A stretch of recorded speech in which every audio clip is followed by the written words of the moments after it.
Fernando Ibarra, representante del Parlamento Laboral, se encuentra con nosotros, con quien vamos a conversar sobre algunos temas inherentes al Código Laboral y a este tema de reforma temporal sobre la adaptabilidad, como lo menciona el gobierno, o flexibilidad, como lo mencionan el grupo empresarial o sectores de la oposición política. Fernando Ibarra, muy buenos días, gracias por estar con nosotros.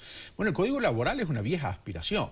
El tema es que se han hecho algunas reformas, se han ido avanzando, pero daría la impresión que en estas negociaciones con el gobierno nacional han tenido una de cal y otra de arena. Han avanzado en algunos aspectos, pero sin embargo hay una demanda también constitucional. Comencemos por lo primero, es qué tanto se ha avanzado de forma positiva al amparo de este nuevo Código Laboral en una coordinación público, trabajadores y empresarios. Muy buenos días, es un honor poder compartir este espacio. Sí, efectivamente el Parlamento Laboral ecuatoriano, desde que se inició este proceso de reformas, ha buscado siempre a través del mecanismo de un diálogo directo con las distintas funciones del Estado la aproximación necesaria que nos permitiera poder llevar nuestras propuestas. Y hay avances muy importantes, la eliminación del contrato a plazo fijo, por ejemplo, el hecho de que se instaurara el despido ineficaz para dirigentes sindicales y trabajadoras en estado de embarazo, la seguridad social para las trabajadoras remuneradas del hogar. Hay elementos muy importantes que en definitiva significan un cambio en cuanto a la dimensión laboral del país. Ya en la Constitución se prohibió la tercerización, se prohibió el trabajo por horas, que son temas muy importantes y que venían siendo instrumentos de explotación laboral. Hoy se está presentando un nuevo paquete de reformas que esperamos, en función de un diálogo frontal, serio, como el que se ha iniciado con el señor ministro del Trabajo, se puedan tomar en consideración los aspectos y las preocupaciones del sector laboral para que esto no sea un gran festín como ya algunos sectores empresariales han planteado, ¿no? ¿Hay temor de que se regrese al tema de la flexibilización? Hoy vivimos una coyuntura económica, no solo el Ecuador, sino el mundo entero, y hay impactos específicamente en Latinoamérica y en el Ecuador sobre temas de desempleo, etcétera, etcétera. Y el tema es proteger el empleo, cómo sostener el empleo con mecanismos rígidos que dice el sector empresarial, si no se dan facilidades a efecto de poder sostener eso a futuro en una coyuntura económica complicada. Si la legislación laboral fuera tan rígida como ellos se quejan, ¿por qué han acumulado tanto en estos años?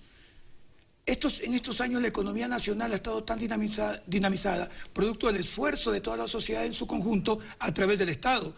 La obra pública, las compras públicas han dinamizado la economía. Sin embargo, ¿cuál ha sido el esfuerzo? El mínimo de parte del sector empresarial, que solamente en un modelo muy rentista por la vía de los precios y no por la vía de la productividad han acumulado. Cuando les hemos pedido que hagan un esfuerzo frente a estos problemas de economía externa, ellos se han negado sistemáticamente. Entonces, para ellos la legislación laboral siempre estará endurecida. No hay medida que les calce. En esa línea nosotros creemos que, si bien es cierto, puede haber algún determinado sector productivo de los medianos, de los pequeños, que requieren de algún tipo de auxilio en materia normativa, eso se tiene que puntualizar. No puede ser de manera general, porque, por ejemplo, ¿cómo es posible que si alguien durante 9 años vino declarando grandes utilidades y, por ejemplo, ahora por distintos factores tiene alguna dificultad, la factura se la tenga que pasar a los trabajadores?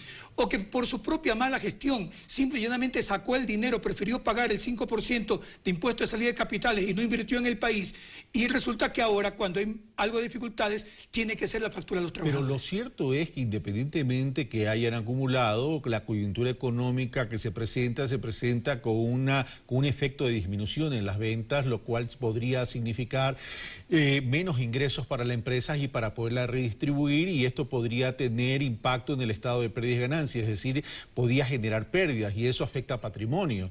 Lo que ellos están proponiendo y lo que se está proponiendo en todo caso es un tema de adaptabilidad para poder contratar por menos horas a los trabajadores. Sin embargo, se piensa pagar la afiliación por el 100% de las 8 horas que se trabaja.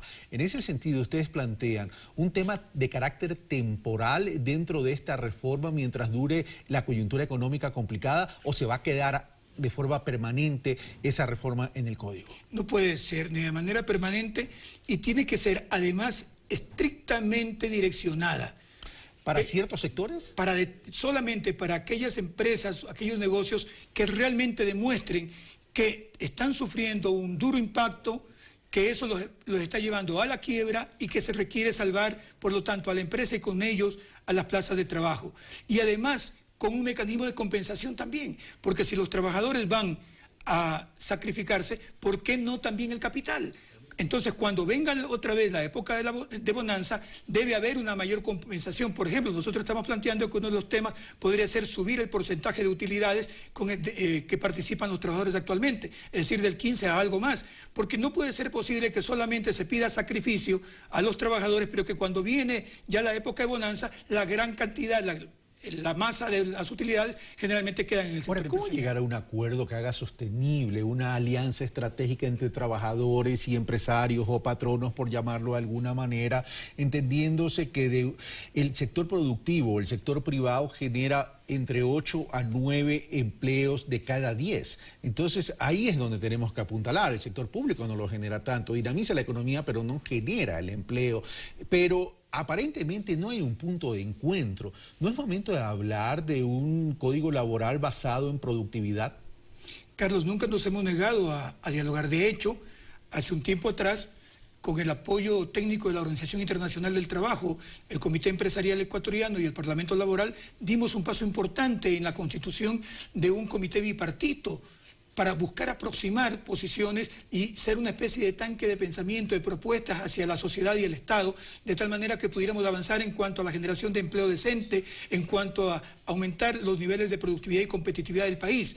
Lamentablemente, cuando se dio el proceso de reformas anterior, el sector empresarial decidió por su propia cuenta, seguramente confiado de que tenían un alto poder de lobbying con el gobierno, abandonar la mesa de negociaciones, hacer que el dinero invertido por la OIT prácticamente se perdiera y buscaron su propia ruta. Entonces, en esa línea para nosotros existe lamentablemente ya un nivel de desconfianza porque siempre hemos buscado aproximaciones, porque en el Parlamento Laboral ecuatoriano si algo hemos priorizado es el diálogo con todos los actores, con todos los sectores. En su momento invitamos a los compañeros del Frente Unitario de Trabajadores también para sentarnos a diseñar una plataforma conjunta, es decir, nuestra cultura es el diálogo, que nada tiene que ver ni con entreguismos ni con claudicaciones sobre los derechos fundamentales de los trabajadores, sino porque el país requiere de una cultura de diálogo para juntos poder construir políticas públicas. Pero sin embargo, esos diálogos que Fernando Ibarra me menciona con los distintos sectores, llámese empresarial, llámese sector público, ustedes han presentado también una demanda constitucional.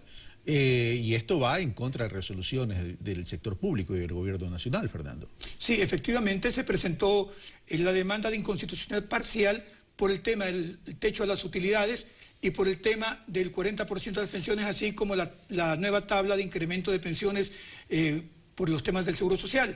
¿Por qué? Porque esos temas no fueron consultados con el Parlamento en su momento, fueron metidos de última hora y además no responden en nuestro criterio ni a elementos constitucionales fundamentales, ni responden tampoco a estudios técnicos que sustenten la seguridad social. Ahora, cuando usted me dice no fueron dialogados, lo más importante de lo que usted me dice es que no estuviesen aparentemente respondiendo al tema técnico.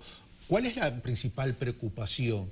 ¿Es la acumulación para poder garantizar un cambio generacional dentro de la seguridad social a futuro en un horizonte de 20, 30, 40 o 50 años? Sí, es la preocupación global sobre la sostenibilidad del sistema, porque en seguridad social los fondos son fondos previsionales y sobre todo el tema de pensiones es un tema muy delicado porque precisamente en el tiempo, no es solamente el número de aportantes los que te garantizan la sostenibilidad, también es el número de personas que se van incrementando. Y en el Ecuador, con la población que tenemos, más todo el impacto tecnológico que atenta contra el crecimiento del empleo, está previsto que para el año 2050 se va a invertir la pirámide generacional y eso obviamente va a generar un grave problema de déficit. Con esto termino, Fernando Ibarra, pero yo he tenido aquí en este mismo set y Impulso Político al presidente del Consejo Directivo del Seguro Social, Richard Espinosa, quien me mostró un estudio actuarial que contempla la disminución de los aportantes a futuro de ese cambio generacional que usted habla y sin embargo no se contempla un déficit al 2050. Bueno, cualquier momento que usted quiera podemos sentarnos a debatir con el señor presidente del Consejo Directivo del IES, porque ese tipo de informes, por lo general, en los últimos tiempos se han dado bajo determinadas condiciones y por eso incluso no han sido transparentados como debieron haber sido. En esa línea nosotros también tenemos informes sobre eso, incluso la OIT hizo un informe hace poco tiempo y donde se determina lo que estamos afirmando. Y podemos dudar de que una autoría independiente de lado y lado a lo mejor pudiera dar un informe sesgado, pero la Organización Internacional del Trabajo le hizo al Seguro Social un informe sobre la sostenibilidad del fondo de pensiones y en ese caso se determina que efectivamente a futuro va a haber graves problemas en cuanto a dicha sostenibilidad. Fernando Ibarra, muchas gracias por estar con nosotros. Fernando Ibarra, representante del Parlamento Laboral, ha estado con nosotros.